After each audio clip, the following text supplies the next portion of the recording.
ਆ ਗਿਆ ਪੁੱਤਰ। ਮੇਰੀ ਦਵਾਈ ਲਿਆਂਦੀ ਆ। ਆਹੋ ਆ ਗਿਆ। ਮੇਰੇ ਕੋਲ ਨਾ ਤੇਰੀ ਦਵਾਈ ਵਾਸਤੇ ਪੈਸੇ ਨਹੀਂ ਆ। ਮੈਂ ਤੇਰੇ ਪਿੱਛੇ ਹੀ ਉੱਜੜ ਚੱਲਾਂ। ਪੁੱਤਰ ਕਿਵੇਂ ਦੀਆਂ ਗੱਲਾਂ ਕਰਨਾ ਪਿਆ।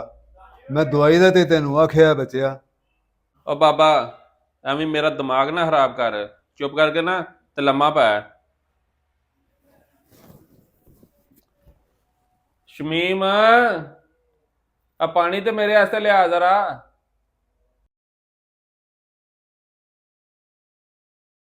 हेलो मेरे सरताज आ गए काम तो।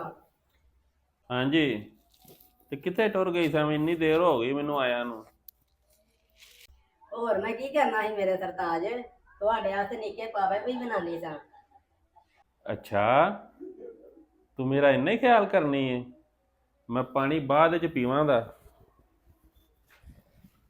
ਪਹਿਲਾਂ ਮੈਂ ਆਪਣੀ ਬੇਗਮ ਨੂੰ ਪੈਸੇ ਦਿਆਂ ਸ਼ਾਪਿੰਗ ਕਰਨ ਵਾਸਤੇ। ਅੱਜ ਮੈਨੂੰ ਬੜੀ ਬਚਤ ਹੋਈ ਏ। ਇਹ ਸਾਰੇ ਹੀ ਤੂੰ ਲੈ ਲੈ।